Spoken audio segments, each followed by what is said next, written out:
This is The Joe Gaither Show on BamaCentral.com. Good morning, Tuscaloosa.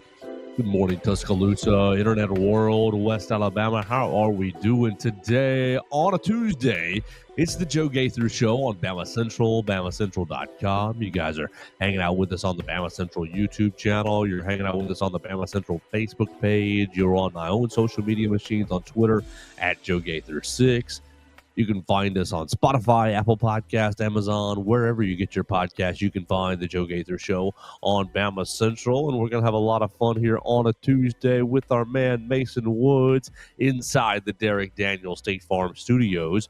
You can call Derek for all of your insurance needs at 205-758-3391. Like a good neighbor, Derek Daniel is there. Home, life, auto insurance needs, renters, boaters, trailer, RV insurance needs. You can call Derek for all of your insurance needs at 205-758-3391. Like a good neighbor, Derek Daniel is there. Call and see how much he can save you today. What are we going to do today on the program? We are going to talk about Michael Carroll. We're going to talk about Latia Brooks. We're going to talk about really lots more that happened in this ULM game. Do we need to get more touches for AK Deer? We're going to talk about a lot of stuff that we saw in this ULM game with our man Mason Woods. Follow Mason Woods at MAWoods_ on the Twitter machine. You read his work right there on the Walsh Writing Network, writing all things recruiting for Alabama, Missouri, Vanderbilt, and Boston College. Mason Woods, good morning. How we doing? How was the weekend, sir? It was a good weekend. Good weekend. Good football games to watch. I was happy with Alabama's performance. I was telling you right before we started recording, very happy to have been as wrong as I was about what they were going to do on Saturday. They proved me wrong completely. And then had a great NFL Sunday. Pretty good, entertaining game last night. And unfortunately for you, it did not go in your favor, but it was entertaining nonetheless. Pretty happy with the weekend altogether. Missouri got a big-time basketball commit this weekend. That was great. Good for them. So good things happening. And they won the border war. Oh, that game was electric. It was an amazing game, really. You had a lot of great games this past week, especially Really college did. football. Ole Miss, Kentucky ended up being good. South Florida. Yeah. Thank God South Florida, when they come to Tuscaloosa next year, they won't have Byron Brown or Alex Golish. Yeah. Alex Golish is getting hired somewhere. I just might be Florida. Arkansas. Yeah, or Florida. Yeah. Oh, man. Yeah, that was a lot. Did you see the video that they posted of the guy that filmed the game-winning field goal with a Nintendo DS? No. It was great. It was the grainiest, most awful footage you've ever seen, but it was hilarious. It's him storming the field, holding a DS, and then you see the, really just grainy, bad audio footage. It was good. Good stuff. Was that intentional? Yeah, good stuff from the media team. Just funny. It's a meme these days. Okay, all right. So they meant for it to look grainy and old. Yes. It's part of the joke. Okay, awesome. You had Oklahoma beating Michigan. Oh yeah, that was great. Bryce Underwood came back to earth a bit. We were right about that. All the games that we picked on Football Friday, except for the Alabama game, were really, really good. Yeah. Iowa State ended up being good. Yeah, it was a great weekend. I offered Theo 3 minutes yesterday to talk about the Giants. He passed. Do you want 3 minutes to talk about the Titans? I'll take a few minutes to talk about the Titans. I am tightening up on this Tuesday morning. I know they lost, but this season is not about wins. This season is about finding out if Cam Ward is good or not. And I think he showed a lot. The offensive line did not really give him any help. His receivers did not give him any help. But I came away thinking, I think he's got it. I think he can do it. Made some really, really nice throws, especially out on the boundary, across the middle too. Guys just weren't catching the ball. Guys couldn't get their feet in bounds. Offensive line couldn't block for him. Run game couldn't really get going. Tony Pollard had a decent day. But overall, this team sucks. But I think Cam Ward is good. All right, Cam Ward, tighten up. Calvin Ridley, he might be dead to me, unfortunately. No. I made yeah. I started him. He is on the trade block as of this week. Oh no. He was terrible. All right. I want nothing to do with him. Well, you can't trade him right now. You got to wait till he has a good game and then trade him. I don't even care anymore, man. Sell high. I was mad. I let the haters get to me about benching Bill Krosky-Merritt, thinking he's a rookie. Yeah, it's a good idea to bench him week one. He's not going to do a whole lot. He had a good game. He had a great game. He had like 16 points. Oh, That's perfect for running back. I know. Great game for him though. He will be entering the starting lineup this week. There we go. Mason Woods' elite fantasy football team. I'm passing on talking about the Bears because the Bears stink. That was tough. It just tough. is what it is. It was a good first half. It was fine. Defense looked real good. It was fine. JJ McCarthy. Maybe it was just JJ McCarthy looking really bad. Yes, mind you. But yes, exactly. JJ had a slow start, and then our defense was fine. I posed this question to my friends last night and didn't really get the response I was looking for. Is JJ McCarthy just Baker Mayfield, but with like a way worse personality? Or it's just only in crunch time he shows up? Because he was horrible last night until literally the exact time he needed to be.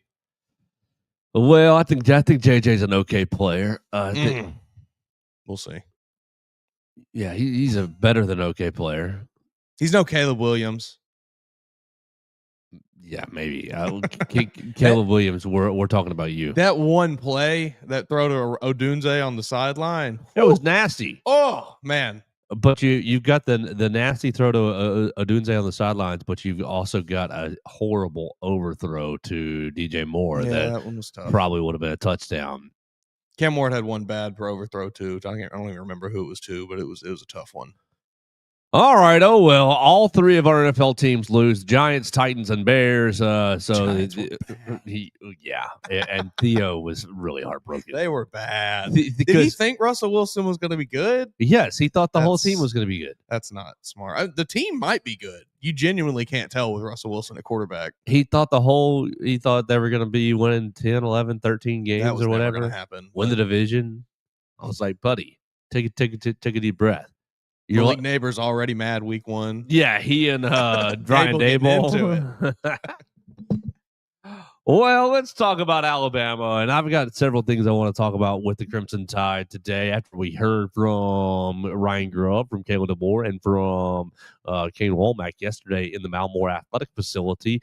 Once again, you guys can leave us a voicemail on this week, on the football team, on the coaches, on what you want to see them do against Wisconsin at 205-462-7340, extension 800 if you want to be a part of the program. Mason Woods 73-0. We got some initial thoughts out yesterday. What do you think about Alabama's performance against the ULM Warhawks? I mean, it was against ULM, so take everything with a little grain of salt at least. But it was about as close to a perfect performance as I thought you could have. I mean, they really executed in every facet of the game extremely well. The only thing that I didn't see that I was hoping to was some sacks.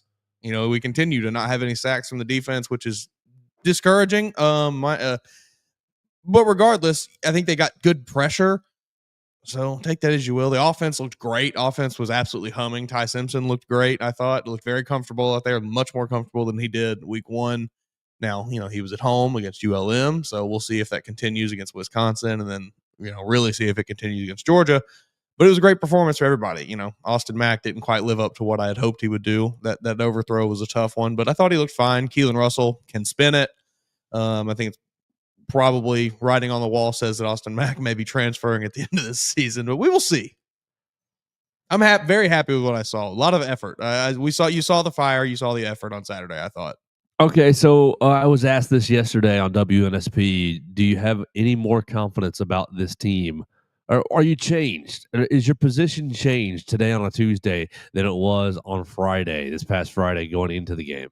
I mean, yes. I think this team. I am more confident in them being able to hang with some of the better teams on their schedule than I was 2 weeks ago after watching them just play abysmal football. Regardless of who your opponent is, 73 points is 73 points. That's a lot of points. It's hard to do. It's not an easy thing to do in a football game. Now, I do think they put the foot on the gas a little bit to send a message to you and I and the fan base as a whole and everyone else involved in the country. But no, my opinion, I've probably gone from, you all heard what I picked last week. What was my final score? I think I said 31-10 or something, but with it being 14-10 at half, maybe, that was probably me at like a 4 or 5 out of 10 confidence with this team. I'm back up to like a 7 range now, 6-7.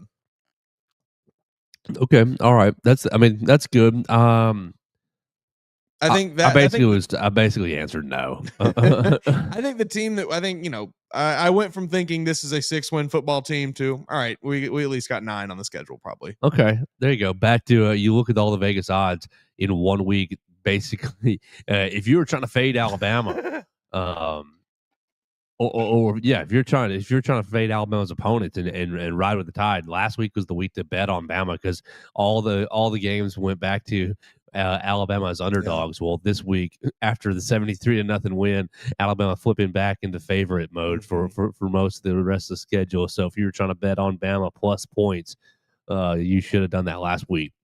Yeah, still not. I mean, I still don't feel great about this Georgia game coming up. Still don't feel wonderful about really even Vanderbilt because they looked really good this week.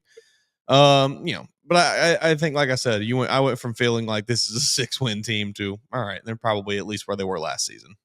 Yeah, I agree. I agree with that. And did Florida State's performance move you at all? I mean, same thing. What was it? 66 they scored, 77 they scored. They scored a really high number. Yeah, it was a ton of points. And regardless of who the opponent is, it's not an easy task. So they are a good football team. They are not 2-10 Florida State. They are probably 10-2 Florida State. Yeah, look at that Florida State schedule. They've got some tough games remaining, but even if they lose all their tough games, they're a 9-3 football team. Yeah. If they beat one more tough team, they're probably going to be looking at 10-2. Yeah, it's a good football team. Remarkably improved from last. I truly don't know what happened last year. Well, our man Dustin Lewis said that they got the wrong transfers in last year. I mean, I guess it is just that simple. Yeah, he said that they swung and missed in the transfer portal, but this year they felt like they had hit some home runs, and seemingly they did. Looks like they might have, right? So Alabama 1-1. That felt weird seeing on the score bug there. 0-1. Yeah, not fun. You haven't seen that in 20-something years. 1-1. Mason, did you go visit the Austin Mack camp? Did you go visit the Keelan Russell camp this weekend because of the other two guys getting some playing time and looking pretty good, pretty talented? Let's see. Austin Mack went. Oh, I just had it right here. Austin Mack was right there passing 8 of 10 for 80 yards and 2 touchdowns. Keelan Russell 6 of 8, 65 yards and 2 touchdowns. So pretty good completion percentage for both the backups. 4 touchdowns. What's that? 145 yards between the two of them. Yeah, I think Austin Mack unfortunately has a bit of the Joe Milton issue. Just arm is too strong. Arm might be too strong to rock it. Yeah. I don't remember even who the ball was to now, but the one overthrow that he had that to Lazier. Was that what it was? Lazier. Okay, I need to get that in my head. Yeah, Lazier. No T. That was a tough one. That was a tough one. It was a great opportunity for him to, get some things going in the camp over there. And you missed your shot. But I didn't think he played bad by any means. I thought he looked fine. Looked like if Ty Simpson were to go down or something, this team will be fine, I think, with Austin Mack. Honestly, I think they'd be fine with Keelan Russell, too.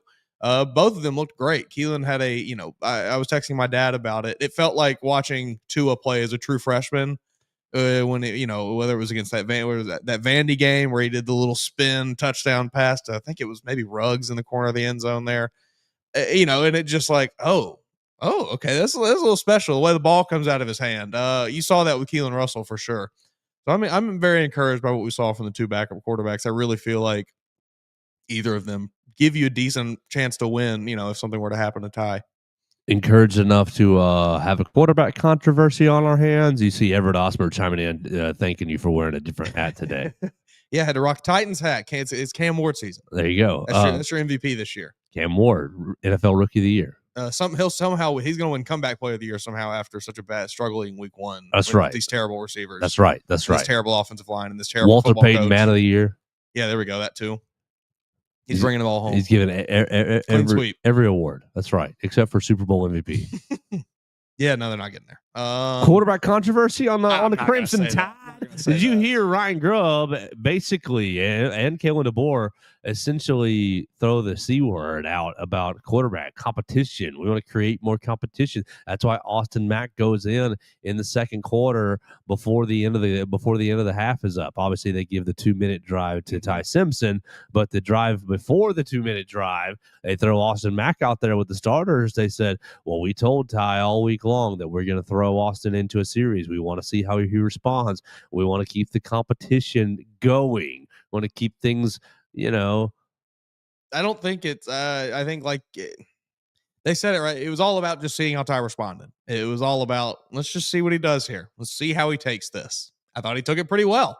Came right back in and threw 4 or 5 more straight completions. Scored 3 touchdowns on one drive. Yeah. I don't think there's any quarterback controversy moving forward. Or competition really. I think Austin Mack is firmly a quarterback 2. Keelan Russell is firmly quarterback 3.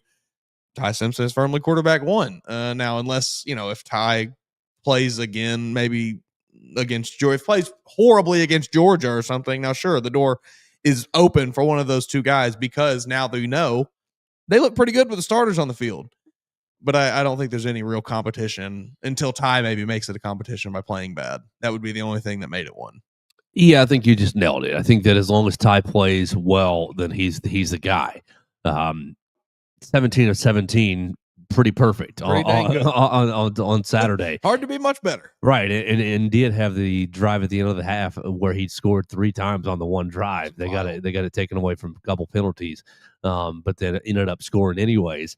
I think that's where we're at with the quarterback job. That hey Ty, these 2 guys can play. You better be gripping it and ripping it. Yeah. You heard him last week or 2 weeks now, losing to Florida State. Oh, he didn't trust his reads. He didn't throw the football on time. Well, Ty, now you see we got 2 guys that'll throw the football. If you don't throw the football on time, grip it and rip it. Trust it, man. And I thought Ty did a much better job of that this week. Yeah. Of not just holding on to the ball was bad. Now, again, it was ULM. There was not. It was a little easier for him out there maybe than it was against Florida State. But I thought he did a better job of getting the ball out and being more decisive with his throws. Yeah, that's really ultimately where I'm landing is that ULM, I think, was that inept defensively. So the pictures looked a little clearer for the quarterbacks. The ball barely touched the ground with any of the quarterbacks, and so I think the picture looked a bit clearer. But I also think it's more of a device for the rest of the team. Hey, Billy, left tackle, right guard, whoever you want to talk about it. Hey, cornerback. Hey, inside linebacker, defensive lineman. You better be on your P's and Q's. Yep. You don't think we'll sub in your backup? Look what we did with the quarterback position. We subbed in his backup as we just wanted to give Austin Mack a chance. And so now it's, hey, James Smith, you better be playing hard. We'll take you out. Hey, whoever, we'll Ray take Hubbard, you. Which he did play hard this weekend. Right. If you don't play hard, we'll take you out. And so I think it gives the coaches some actual evidence to be like, see what we did with the quarterback where they never get subbed out no matter what. He was playing good and still got taken out of the game. Yeah, it felt like, and I'm not in the locker room. I'm not around this building that much. I don't know exactly what's happening, but it felt like the team almost lacked a certain level of respect for the coaching staff, thinking that they could just play at their level of low effort in week 1 and everything be okay. And then the coaching staff turned around this week and wanted to send a message that if you play bad, we will bench you and we're not afraid to. I like that. Okay, I'd rather lose big with people who are trying hard. I'll take it. Giving high effort. I mean, that is how you build a successful program. That is how you lay the baseline of a successful program right there, because eventually you get to the point where you just don't have bad players. And I mean, honestly, Alabama's kind of there right now. So 73-0. Mason, I think the last time we looked it up yesterday, 1977, 73. That's what it was. Yeah, 77. I think was it against Virginia Tech. That's right, yeah. So Kalen DeBoer, maybe not that bad? I mean, not that bad. He was never getting fired, folks. He was never the worst coach in the country. The video of the lady that drove across state lines to get a Powerball ticket to get his buyout is maybe the best thing I've ever seen. That's up there with Mobile Leprechaun, up there with Hide Your Kids, Hide Your Life. It's one of the best videos ever. It's great. I mean, that's amazing. If I could tattoo a video on myself, I might get that one. That was hilarious. But no, folks, Kalen DeBoer is fine. Alabama is fine. We will have a clearer picture, obviously, against Wisconsin, and a much clearer picture against Georgia. But I think the Tide's okay. If they go out and whoop Wisconsin by 35 points or something, I feel real good about this team. Yeah, it was 42-10 last year at Wisconsin. I feel pretty good about this team. Now, that's not saying Wisconsin is some really good football team, because they're not, but it's a Power 5 opponent, and if you go out and handle business like you're supposed to, I'm right back in. Good little defense for Wisconsin. They've only given up one touchdown all year Against MTSU and Miami, Ohio. Yeah. Still just one, that's one impressive, touchdown. sure. But, Alabama, we're not talking about the shutout here for Alabama against ULM. Alabama's only given up 4 touchdowns. Well, I do think the shutout, I mentioned that in like joke, but I do think that was an important aspect of getting to seeing the actual goose egg on the scoreboard. That means, it's a big morale thing, I feel like. Yeah, it absolutely is, especially with how much we talked about the defense last week and the effort and the scheme. What's the problem? Is it a scheme deal? Is it an effort deal? I think when the effort is high, the scheme doesn't matter as much because the guys are really talented. And they were more aggressive on Saturday. Now, again, it's ULM. You had the ULM quarterback, Aiden Armenta, gets out of a sack, gets away from another LT Overton almost sack. And we talked about this just a little bit yesterday, Mason. I feel like for Alabama's sake, they needed Armenta to complete that pass so that you can, oh man, you went from a negative 7-yard play to a plus 40-yard play. Now they punted anyways on the next play, but if that was you needed that lesson, all right, you completed it down the sidelines. Homeboy got his foot in bounds. Yeah, it's 1st and 10 now on the 46 or so going in. What is the issue with James? I mean, what is they play too high? Is he not? Do we need to get him some of those grip strengthener things and just have him all day? No, it's they play too high, Mason. They don't play with good hip level, and so you get through the offensive linemen and and I'm so high that quarterback does a little shimmy shake and he's away from me. He's created the space he needs to throw the football, and he's away from me because I'm not staying low and good pad level, exploding through my hips. Just drives me crazy. Frustrating. Yeah, it is frustrating. Maybe one of these younger guys can do it. We'll see. They need to.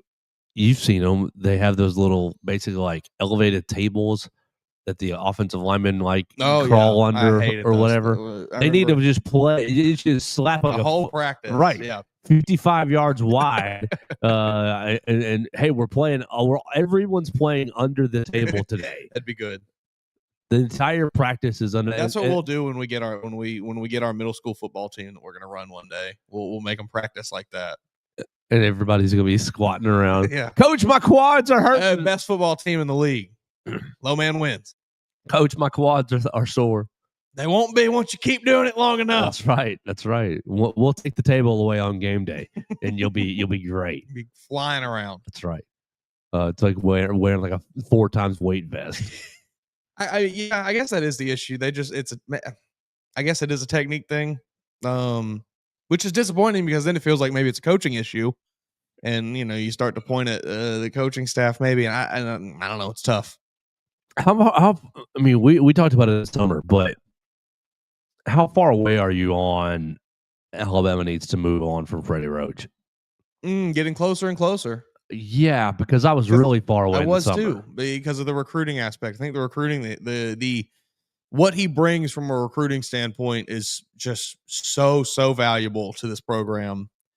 But man, you got to be good in the other spot too, man. Like you can't just be terrible. And look, your track record's not great, Freddie. Let's just be honest here. We've posed the question many times before. When was the last time Alabama had an elite defensive lineman?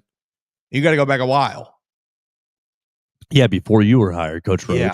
And they've been pretty bad. Since he's been hired. Yeah, and so that's why I don't know that there's a whole lot to take away from this ULM game because I think ULM is that inept, but just some small things that still seem like they're issues, and finishing at the point of attack is a big issue. No sacks against ULM. Pretty sure they only got one against Florida State. I think that's right. Just not good. Yeah, no, especially 12 tackles for loss. James Smith with 3. I think the team only had 3 tackles for loss against Florida State the entire game. It's not great. It's not where you want to be. No, not. What'd you make of some of the young guys getting in there this weekend? I know I saw Justin Hill getting involved. Saw him out in coverage, which is interesting, but he looked fine out there, I guess. Maybe he's too he's a little thin out there. Maybe a little thin to be rushing the passer right now. Yeah, you got him playing Wolf, and he's going to be rushing and he's going to be rushing and dropping out in coverage. Who else really stood out to me? I'm trying to even recall now. It's been too many Drake Kirk stood out. Oh man, Drake Kirk, yes. Tap his name down real quick because we'll do a whole segment on him because I think that's funny. I think there's something funny.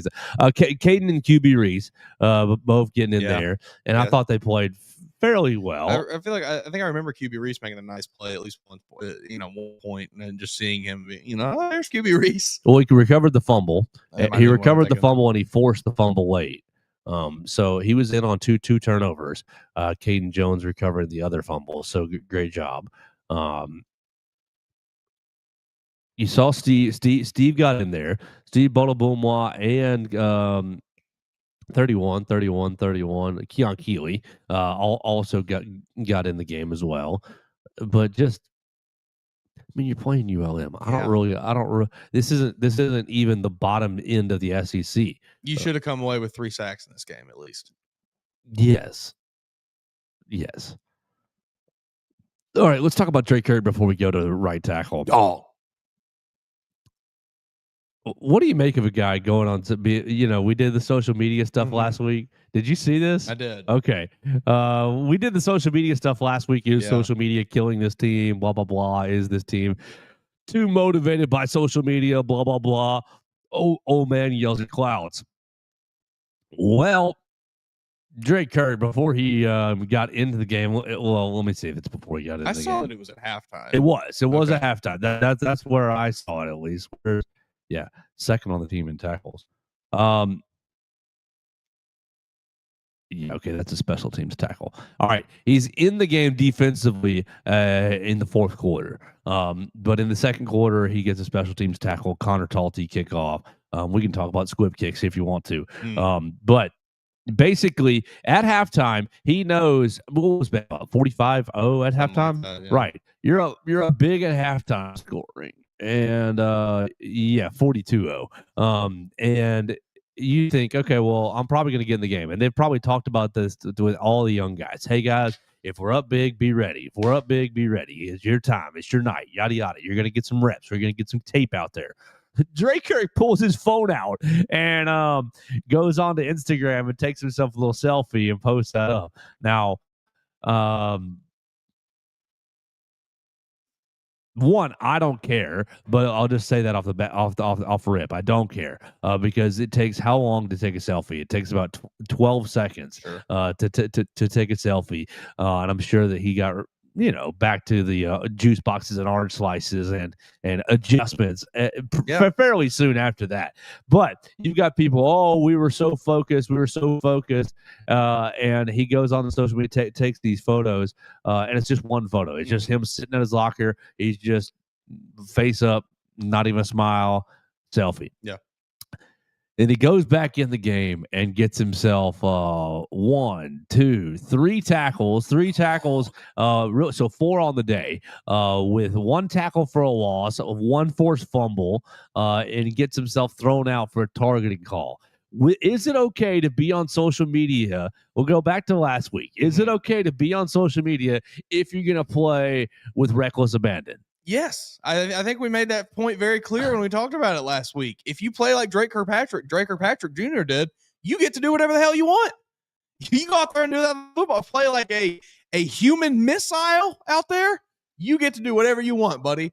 But when you play like Ryan Williams did in week 1, that's when you don't get to go on social media. That's when you have to delete your Twitch channel. It's very simple. Like it's not that hard. If you play well, you get to do whatever you want. But when you play bad, that's when all eyes are on you, and you better lock it down, buddy. Yeah, like drive crazy in Athens. Yeah, You get to drive crazy in Athens if you're winning. You get to warm up with your phone if you're winning. Yeah.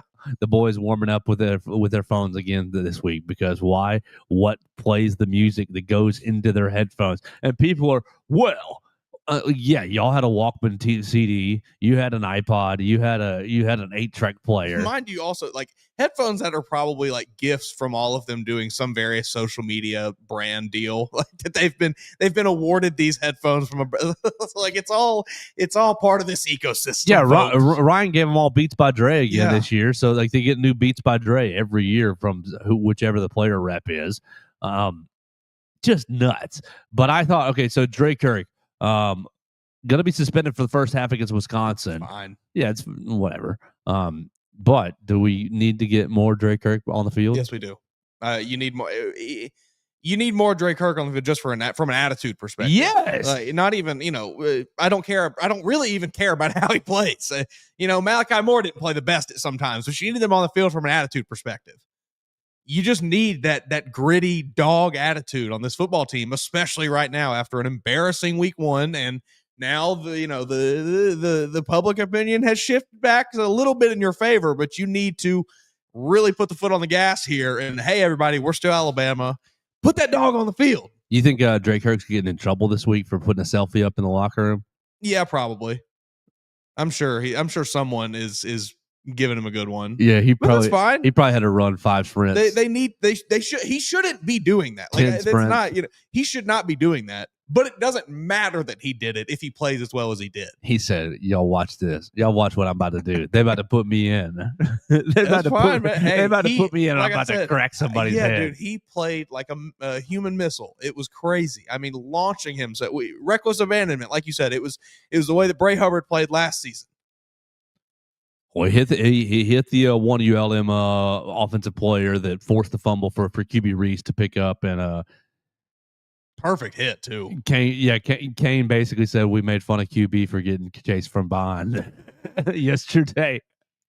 He's like, we wanted that defensive touchdown. Three turnovers for the defense. You had Justin Jefferson make an athletic play. I mean, it was an athletic play on the interception. You had QB with a scoop and score. One of the DBs, I don't know who it was, tried to pick it up and run, but couldn't end up hauling it in. And then the third was just QB Reese basically punching the ball out in a pile and Caden Jones falling on it. So 3 turnovers for the defense. First 3 defensive turnovers of the year. Encouraged by that. Now, take everything with a grain of salt from this week. It was ULM, but that was one of the things I think we all wanted to see was the defense maybe get some takeaways, and that's what they did. We got to get Dre Kirk back on the field ASAP. Oh man! First play of that second half against Wisconsin. Hey man, you're going right back out there. What do you think his dad and Nick Saban were up in the press box talking about watching him down there? Saban's just saying, "You remember when I told you to do that?" And he's like, "Why do you think he's doing that, Coach?" No, they're up there. Because when did targeting become a thing? Oh. They're up there. We go. That's what it is. They're up there. God, I hate what they've done to this game. Yes. This game is so soft. Yes. Miss Terry's like, oh, calm down, Nick. Dre Sr. is up there like, that was a great hit, man. They shouldn't have called that. He's up there dog cussing the referee. Yeah. That's a BS. That's who, they're trying to throw him out for being aggressive. And Nick's like, I like to see that kind of play out of defensive back. I would love to see Dre Kirkpatrick just start the second half against Wisconsin. Yeah. First play of the second half, Dre Kirkpatrick Jr. on the field. We'll get you back in there, Bray and Keon. We'll get you, but yeah. I want a little taste of that here. Right. Hey, go set the tone for the second half. You remember what you did last week and got in trouble? That's okay. Do it again. Yeah, we'll do it right over again. Like we said, certain penalties like that, we will excuse them if it's an effort thing. If it's a stupid penalty, that's when there's issues. And plus, it was close enough to me.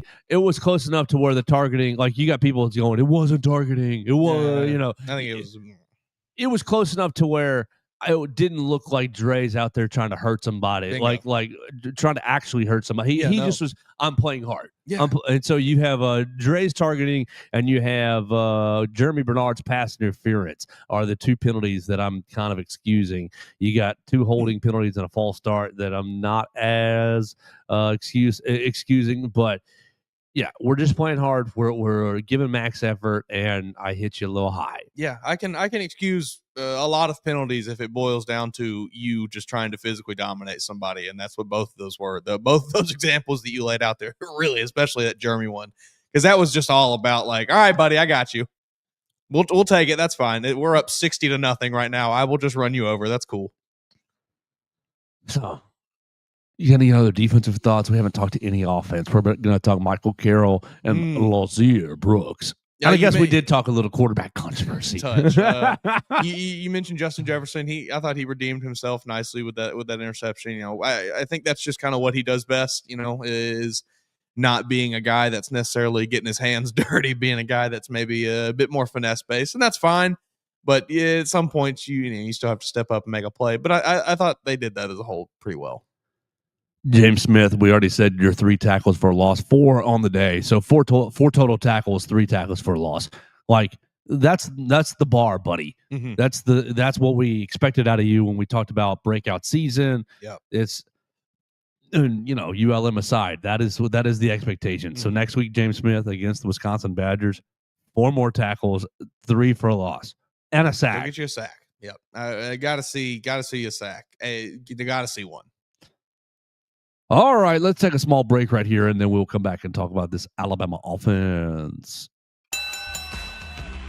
Get ready, Tuscaloosa. New Era Wrestling presents the Crimson Clash. The hottest local wrestling show in town slams into 2 dimes on Thursday, September 11th. Witness the chaos as social media sensation Big Trouble Ben Bishop brings his larger-than-life swagger to the ring. The man is 6'12", he weighs 15% of a metric ton, and is bringing every bit to Tuscaloosa.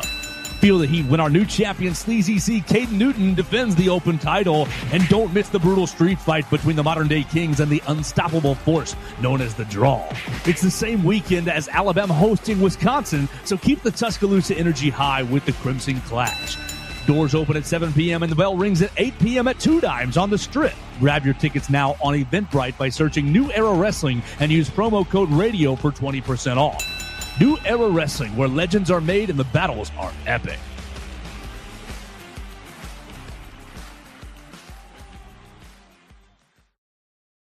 You need length and girth in this league. All right, welcome back to the Joe Gaither Show on BamaCentral. We're proudly presented by Derek Daniel, State Farm Insurance. You can call Derek for all of your insurance needs at 205-758-3391. Like a good neighbor, Derek Daniel is there. Call and see how much Derek can save you today. I don't know if you saw him on social media yesterday, Mason, but they had a golden retriever puppy upstairs that the Daniel family has procured, and so Derek was getting acclimated with the office. So that's a good way to do it. If you're into golden retriever puppies or a good deal on insurance, come by and see Derek Daniel right here off McFarland Boulevard, past the Tiger Rock, past the Rustic Rehab, right here on the left. 205-758-3391. Go ahead. I got one more note on this Drake Kirkpatrick picture that I did not notice until I really took a closer glance at it. Where did these goggles come from?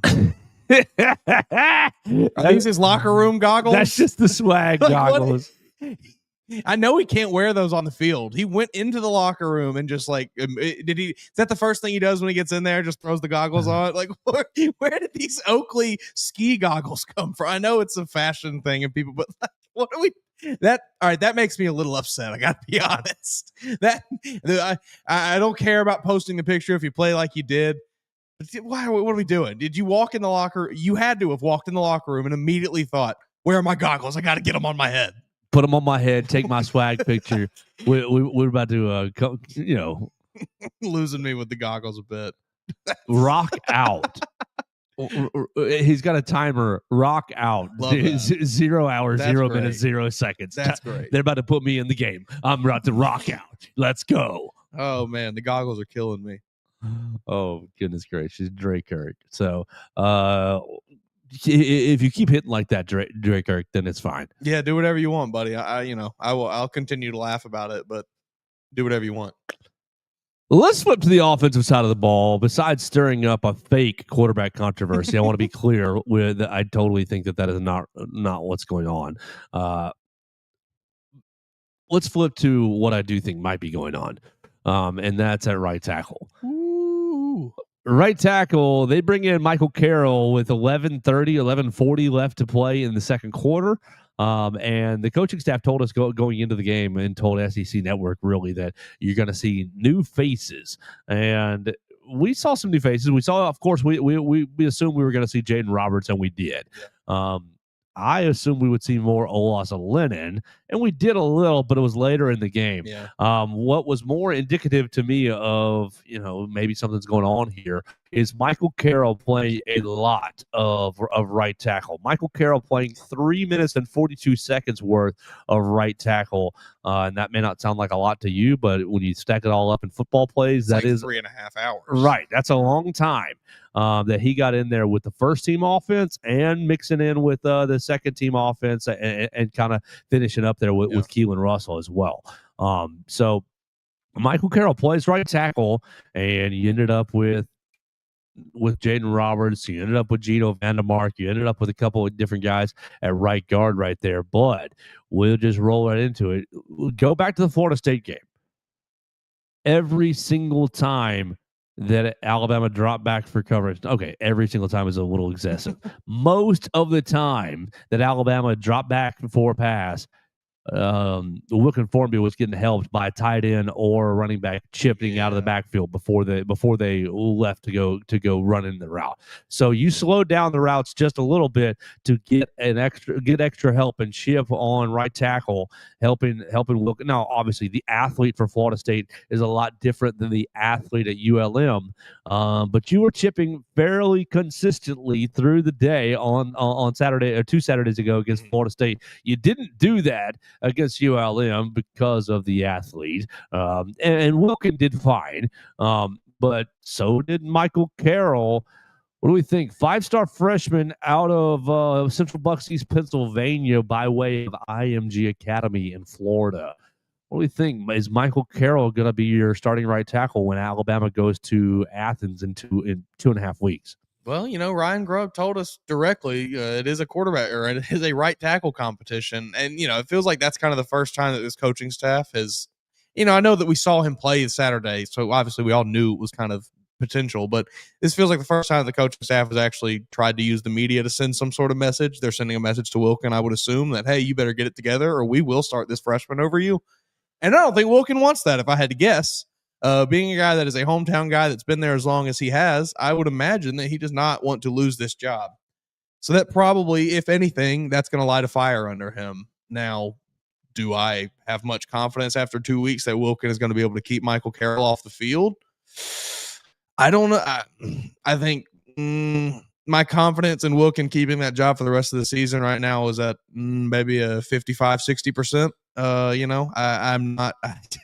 It's not been great. It's not been a great opening 2 weeks. You mentioned the chipping there, and to me that is an obvious sign that, okay, this guy can't really do it, because you have to be able to you have to be able to block the one-on-ones. It's part of the job. I understand there are plays where you will get help because it is a scheme thing, whatever. But you have to be able to block those one-on-ones. And when you're limited like that, where basically every time you drop back in a pass pro, you need Josh Cuevas coming and laying a bone-crushing hit on your guy just so you can get the advantage in pass protection. It's not a great sign. So I don't know that Wilkin keeps Michael Carroll off the field. I think they will continue to give him reps in this Wisconsin game, and they will kind of just keep evaluating what he does in that game. And if it's really good, we'll probably see him against Georgia as well. Yeah, I think that's. You said your confidence in Wilkin holding this job is 55% or so. Yeah, I would go a lot lower. Yeah, I was trying to be nice. That's okay. But yeah, no, I'm not. No, I don't feel great about him holding it. I think Michael Carroll is right on his heels. Yeah, I would say my confidence in Wilkin holding this job is maybe at a 3 out of 10. He's gonna need pancakes, and he's gonna need dominant one-on-one reps against Wisconsin this week to maybe take a step forward. Right, and you're going to need to run the football behind him. You got to be able to run the football on both sides of the offensive line. And it not just be, oh, Kevin Riley uses his speed to burst through a tiny hole, and it's really all about him and not the line. Right. You got to have some dominance and some movement. And I don't know. I feel like there's a general flaw on the entire Alabama football team of playing too high in the hip. So we talked about it with getting sacks, or not getting sacks. But I feel like it's the same thing for the offensive line. Get your butts lower and drive somebody off the ball. They're too big these days. Well, 6'7". You know how hard it is to get low when you're 6'7". I understand. They're Michael Carroll, too damn big. You're 6'6" Michael Carroll. Like they're all just gigantic men. Yeah, men that I don't want to be tangling with. But like when you're tangling with other large men, you're going to have to get lower, sirs. This is the next wave in football is sub 6'2" defensive linemen that are just bowling balls. They'll be dominant. You're not kidding. I mean, Bears have a decent one, Andrew Billings, who's like 5'11". Yeah, that's going to be the future right there. You get you a 5'11", 310, right clogging up the middle. You can't get under me. Golly. So, yeah, I'm with you that I think that you're going to see more Michael Carroll this week. You still have his red shirt out there for three more games. If I'm you, I'm playing you in this Wisconsin game, and if you play well enough, this Georgia matchup is basically like if you play fine against Georgia, you're going to take the job the rest of the year. Yeah, I think I would agree with you on that. Do you think he gets to start against Wisconsin? Oh, just to really say, hey, buddy, we're throwing you out there. We got this. We got these games to burn. Let's find out what we got. I hate to say it, but maybe the coaching staff is thinking we already know what we have in Wilkin. No, I think that he goes in the third series, and I think he probably plays every third series. Would be my just totally uneducated guess. So yeah, I don't think you have problems on the offensive line, but I do think that you're experimenting.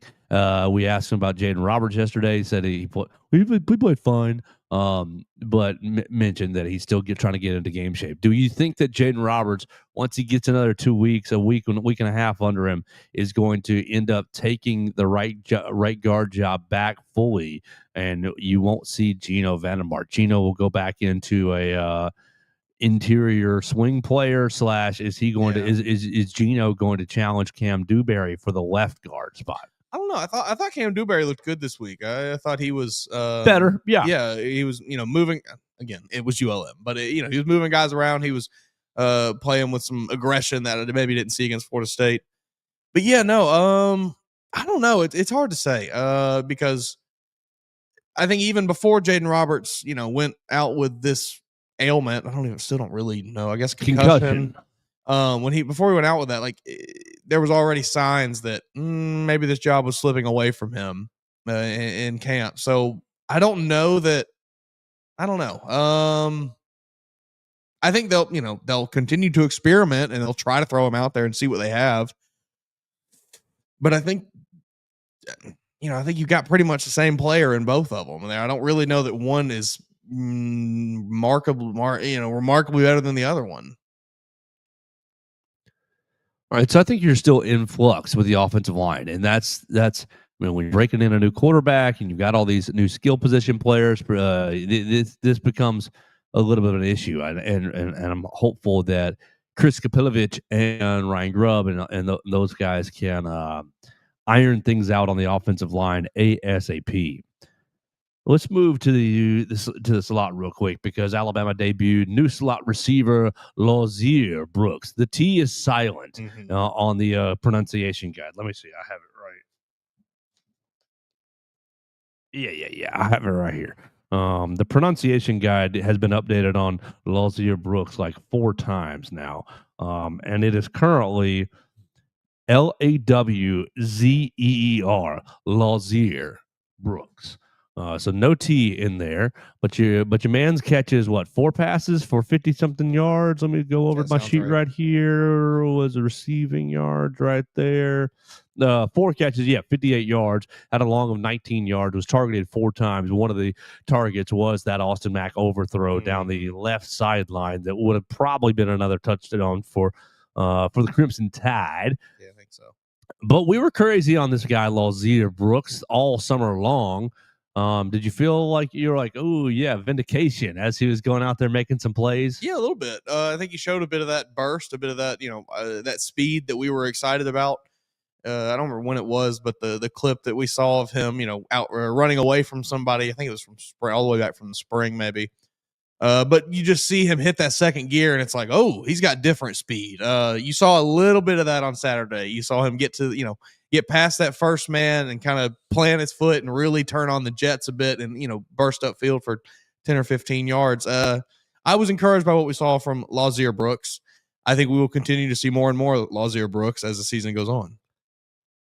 Yeah, and so becomes what the heck do you do with the wide receiver group? Does this you tell Ryan Williams, hey, buddy, you better get right or get benched. right? Okay, I mean, so I know was going to go a right different now, way, but his week 1 performance did not encourage me whatsoever. I was going to go a little different way. Through 2 weeks, are you through 2 weeks? How do you feel about Isaiah Horton? Isaiah in this game, Horton receiving right there, 3 catches, 51 yards, and a touchdown. Yeah, I feel fine about Isaiah Horton. I think new guy, new offense. Maybe just taking him a little bit to still get comfortable. I'm not writing him off just yet. I think if we get past the Georgia game and he still only has whatever 3 catches for 51 yards and a touchdown on the season, maybe I'm a little concerned at that point. Because I think Lazier and Cole Adams forces you to stick Ryan back outside, and Jeremy's your number one by far. And you've got Ryan and Isaiah. Basically, you guys play the other outside receiver, and then we'll mix in Rico Scott when Jeremy gets tired. You got a plethora of riches at the position. Oh, yeah, I mean, you have a huge problem, right? Oh no, I mean a huge problem, a huge embarrassment of riches is right. I don't want to speak too soon, but would not shock me to see some of these guys on new teams next year. Oh goodness, yes. The portal is going to be waiting for these guys. Yeah, hate that. Jalen Hale. You just got to pick which ones you want. Yeah, Jalen Hale's probably gone. Yeah, he's going to go to Arkansas State, and that'd be great.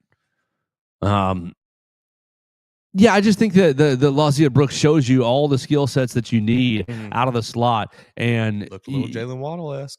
Yes, very Jalen Waddle-esque. You got people who are, you put Ryan in that role last week, and he did okay. He wasn't near as explosive as you wanted him, and then obviously alligator arms on a couple of different plays. Boy, soft. But Ryan did end up having the 2 defensive penalties, drawing 2 defensive penalties against Florida State that gave you automatic first downs. Valuable. And he pulled a lot of coverage away from Jeremy Bernard in the slot. So I think you're going to end up still using Ryan all over the offense in the slot and outside. But I think that Lazier and Cole Adams, both of those guys, effectiveness encourages you to be a little bit more versatile with Ryan Williams. Yeah, I mean, is the attention that Ryan Williams has garnered being the, what the uneducated viewer may think is the wide receiver. It's Ryan Williams. He's the number 1 guy, when really it is Jeremy. But everybody thinks about Ryan when you think about this receiver core. They're just going to use him as a decoy to get other guys open. I mean, hey, wherever you want to line up, you're going to get double teamed. Somebody else will be open. Yeah, that's what happened against Florida State with Jeremy Bernard. I hate that for Ryan. It's unfortunate. You're going to have to work a little harder to get open this year, buddy. But yeah, welcome to your sophomore year. That's what happens. That's what's happening to Jeremiah Smith this year too. Right. This is just a natural progression for receivers. We're going to take one away. Well, the other guys better be ready to step up. And Lazier, you better be you get Ryan going deep and Lazier underneath.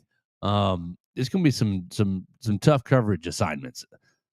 They gotta work a hook and ladder into this offense with all the speed they got on these receivers. You know how fun that would be. Ryan Williams catches a curl.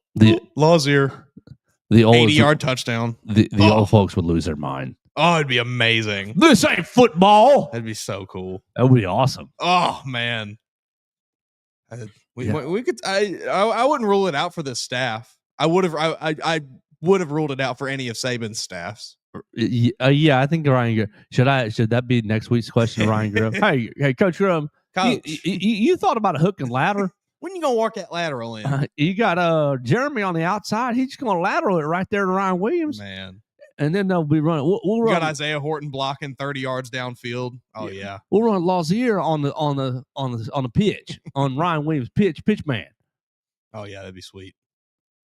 I'm envisioning it now. That is one thing that got a bit lost in the